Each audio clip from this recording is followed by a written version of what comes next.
Cross pollination. Cross pollination आपको बताया गया कि क्रॉस पॉलिनेशन में क्या होता है कि पौधे अलग अलग हों, दोनों फूल। ये एक लिंगी पौधों में भी होता है।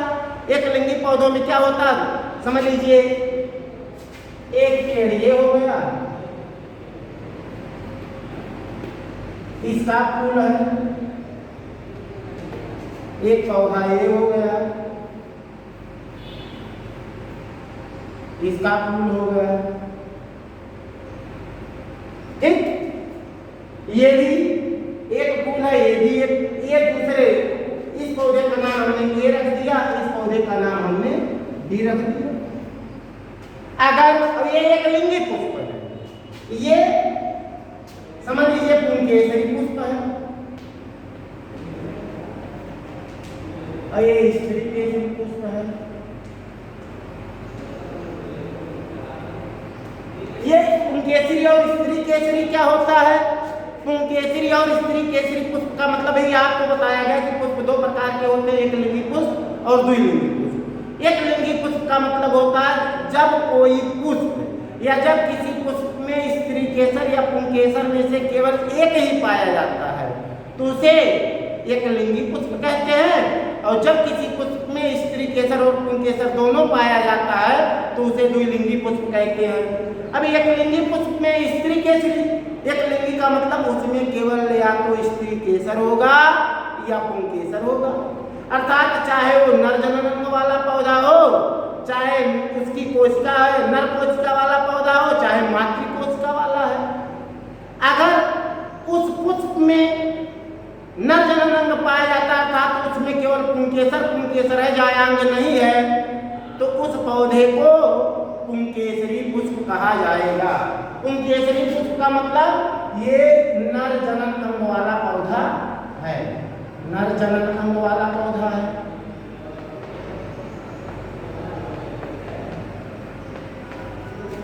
अर्थात एक लिंगी पुष्प है, ये क्या है, ये भी एक लिंगी पुष्प है, लेकिन इसमें क्या पाया जा रहा है, स्त्री केसर, अर्थात ये मादा जनन अंग वाला पौधा है।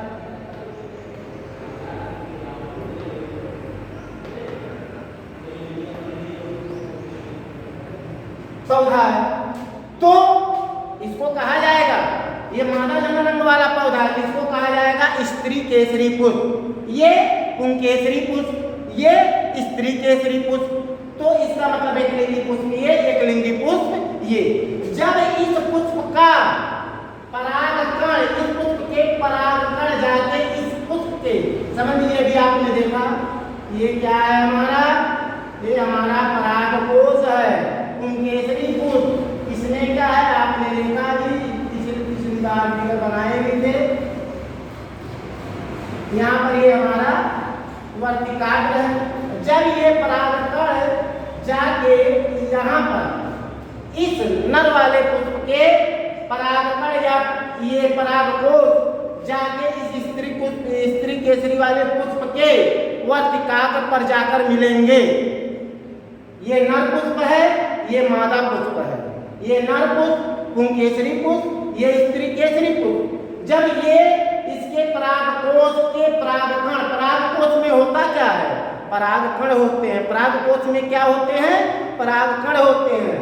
जब इस परागकोश के परागकण जाके मादा जनन अंग वाले स्त्री केसरी पुष्प के वर्तिकाग्र पर जाकर मिल जाते हैं तो यहाँ पर इसको कहा जाता है परपरागण।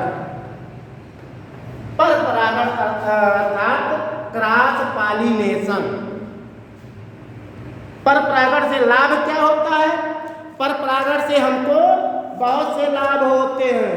परपरागण में आपने स्वपरागण में देखा था कि परपरागण में, स्वपरागण में आपने देखा था कि उससे स्वपरागण में हमको जो बीज मिलते हैं वो कमजोर होते हैं, दुर्बल होते हैं, मोटे नहीं होते, लेकिन वो बीज शुद्ध होते हैं, बीज शुद्ध होते हैं। स्वपरागण में उनके लिए हमको अलग अलग पुष्प नहीं ढूंढना पड़ता, लेकिन परपरागण में जो हमको बीज मिलेंगे वो मजबूत मिलेंगे, मोटे मिलेंगे, लेकिन एक सबसे बड़ी कमी होगी, उसमें वो बीज हमको संकरित बीज मिलेंगे, संकर बीज, अर्थात शुद्ध बीज हमको नहीं मिलेंगे। ये है पर परागण। अब ये पर परागण, स्वपरागण में आपने देखा कि स्वपरागण के लिए हमको किसी माध्यम की आवश्यकता नहीं है। स्वपरागण में एक पुष्प से पुष्प द्विलिंगी होंगे, पुष्प द्विलिंगी होंगे, आपस में वो परागण क्रिया कर लेंगे। लेकिन पर परागण में हमको दो भिन्न भिन्न पौधों की आवश्यकता होती है, अर्थात एक स्त्री केसरी पौधा होना चाहिए और एक पुंकेसरी पौधा होना चाहिए। तो ये होता कैसे है? अब अपने आप तो ये मिलेंगे नहीं स्त्री केसर और पुंकेसर, इसके लिए हमको माध्यम की आवश्यकता होती है। माध्यम की क्या आवश्यकता होती है? जैसे पर परागण की कई विधियां, ये आप देख रहे हैं। अब पर परागण की विधियां,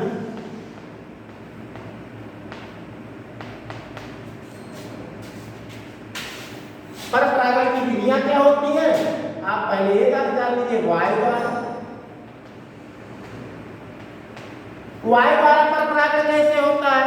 जैसे ये नर जनन, ये पुंकेसरी पुष्प है, ये स्त्री केसरी पुष्प है। अगर एक के खेत में एक के आस पास दोनों पौधे हैं, हवा बही, तो इसमें से पुंकेसर उड़कर या परागण जाके इसके स्त्रीकाग्र से चिपक गए, स्त्री केसर से चिपक गए। तो ये आपका हो गया वायु के द्वारा। या कुछ पुष्प ऐसे होते हैं कि जब वो पक जाते हैं तो अपने आप इतने हल्के होते हैं, उड़ते हुए इधर उधर चले जाते हैं। कुछ पुष्प इतने होते हैं जमीन से इतनी ऊंचाई पर। ये हो गया हवा के द्वारा उड़कर, वायु द्वारा होता है। दूसरा होता है आपका जंतुओं द्वारा।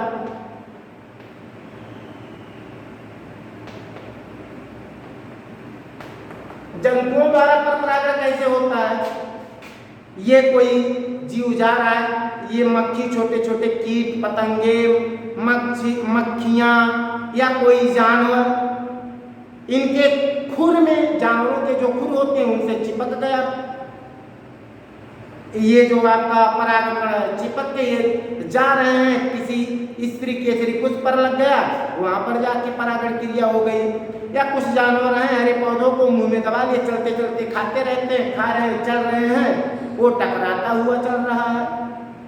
या कुछ कीट हैं इस पुंकेसरी पुष्प पर बैठे, तो इसके परागकण उनके पैरों से चिपक गए, और यही कीट जब जाके स्त्री केसरी पुष्प पर बैठते हैं तो वहां पर ये जो आपके परागकोश के परागकण है वो जाके स्त्री केसर के वर्तिकाग्र पर चिपक जाते हैं।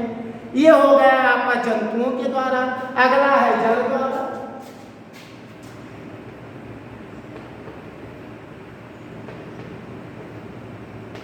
जल द्वारा यहाँ पर लीजिए पर परागण। पर परागण, जल द्वारा पर परागण क्या होता है कि जो जलीय पौधे होते हैं वो माने कि उतराते रहते हैं। इसमें भी दो प्रकार के होते हैं कि जल द्वारा, जैसे जल बह रहा है, जिस समय जैसे वर्तमान में आप देख रहे हैं पानी बहुत ज़्यादा वर्षा हुआ, पानी बह रहा है, तो जलीय पौधे जो होते हैं वो ऑटोमेटिकली बहते बहते, तो इन पुष्पों का, ये जो पुष्प होते हैं इनके अपने आप जो है जल परागण भी दो प्रकार का होता है। अधोजल परागण, अधोजल परागण में जो है जल के भीतर ये अधोजल परागण में पर परागण जल के भीतर होता है। अधोजल परागण, ये दो प्रकार का जल परागण दो प्रकार का होता है। नंबर 1 अधोजल परागण, नंबर 2 अधि जल परागण। ये जल के भीतर होता है, ये जल के बाहर।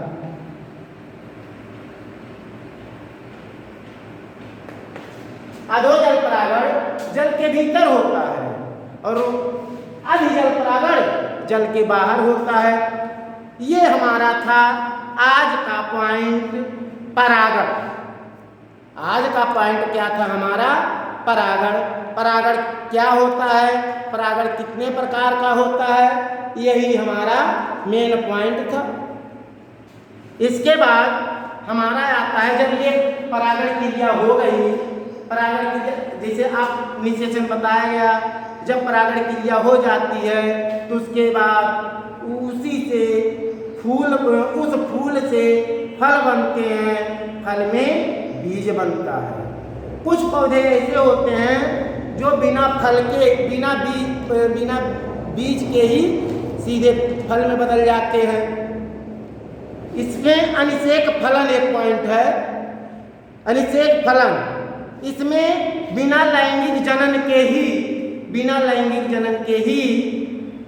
बीज का निर्माण हो जाता है। अनिषेक फलन हो गया, या फल का निर्माण हो जाता है, सॉरी, ये हो गया आपका अनिषेक फलन।